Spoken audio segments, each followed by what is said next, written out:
Hi, I'm Rob Lenahan, your host, and I'm speaking here with Matthew J. Kaplan, Hello. the writer, director, and co-producer of It's Time for Tea. Yes. Thank you for stopping by, and congratulations being part of our festival here. I'm wondering if you could tell me a little bit about your film. Well, It's Time for Tea is a short film. Would you like me to describe it? Please do. Well, basically, I wanted to make a film. I'm a writer first. Been writing a lot of stuff, screenplays, shorts, series, and sometimes it's difficult to get someone to read your material. Yeah. A little easier to get someone to watch a 5 to 10 minute film. Sure. So I figured that's what I wanted to do. It's Time for Tea itself was actually inspired by a improvised comedic scene that I did a few years ago. And there was a piece in there about parents who lose their child, and then one of the parents starts acting like a child in order to replace that lost child. Right. So I really like that, so I turned it into a sketch and then to the short, and it was not only a good length, it was about 8.5 pages for a short film, but I felt it captured my voice and my brand and the sort of films and TV shows I wanted to do after it. Yeah, I saw it. I was very impressed. I really you. like it. It really looked beautiful, really nicely shot, and the actors were all on the mark. Tell me, what were some of the challenges in making that movie? I mean, I would say the biggest challenge to make the film is I didn't know how to make a film. There's that. Yeah, I've never been to film school. I'm not a technical person. So that was definitely the biggest challenge. Thankfully, I was able to surround myself with some really talented, generous people who were able to hold my hand and show me how a film is made. So yeah, that was the biggest thing. Of course, there's always things that come along, but have a great crew, a great cast. People lent me their home to film it. So there was a lot of things that came easier than probably a lot of other first-time filmmakers. Now, it deals with a very sensitive topic, and we talked about before about how one would describe it: comedy, drama, dramedy. Right. It does deal with the death of a child. Any kind of hesitation or any kind of concern about how people might react to that, or you just feel like you want to go forward and do it? Yeah, I mean, I had the script, so it was, and I was going to shoot no matter what. Again, I was fortunate. One of my closest friends since high school, Warren Schwartz, is a psychologist, and so basically anything I write, I show it to him. Not only because he's an artist himself, but it's always nice to get his take on it. So I wanted to be careful. I wanted to be mindful of that. So he helped me sort of present it in a way that it still honored the fantasy element of it, but it still was able to sort of ring true for someone who does suffer loss and someone who does go through regression. Right.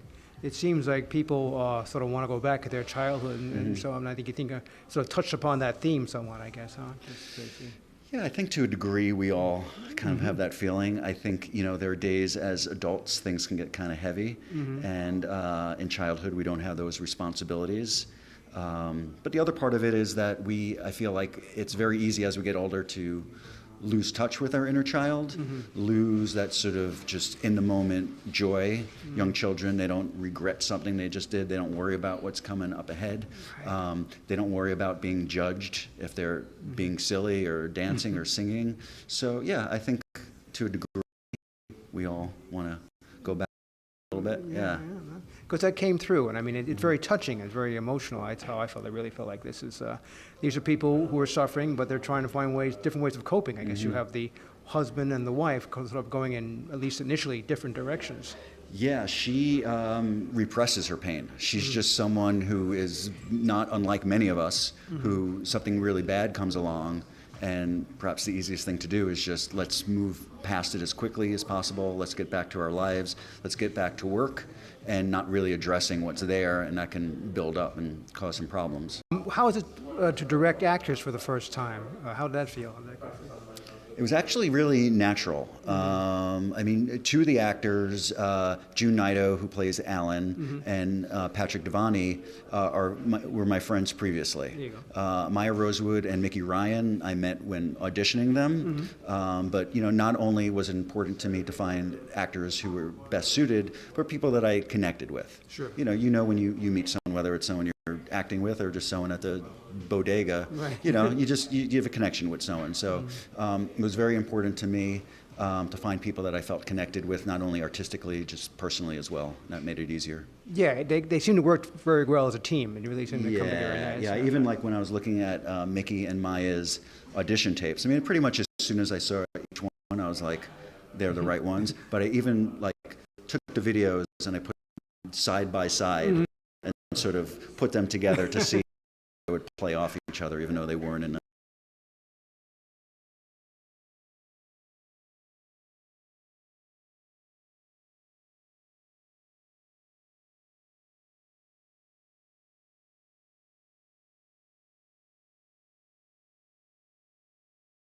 DP Horgan is an extremely talented guy, not only talented but very patient and generous with me.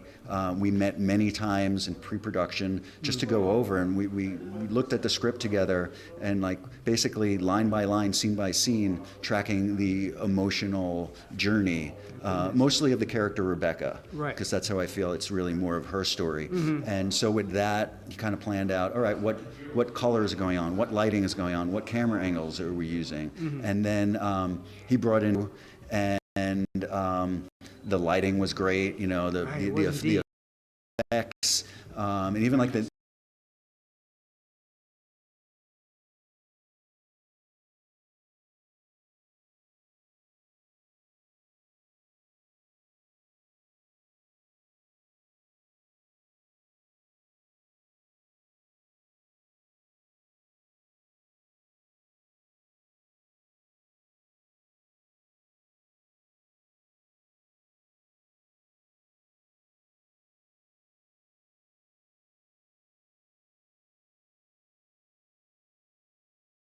that. There's no getting around that, that's for sure. And so where can we see the film? Well, you can see it in just a couple of hours.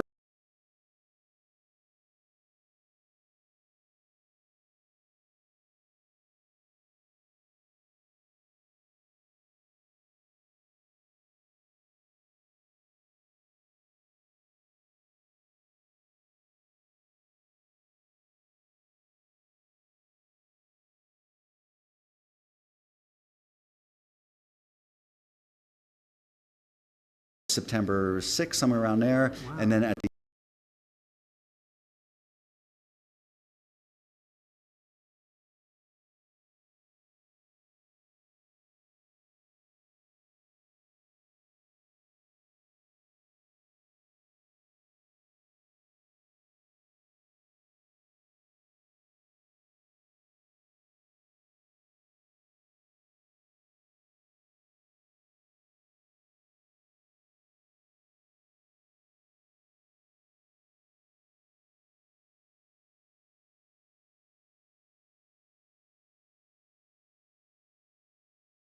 like praying. I was like, may this film be canceled, but it has to be someone else's fault. You know? I don't want it to be my fault, but something totally gets screwed up, like it's a hurricane or my actors cancel or something like that. So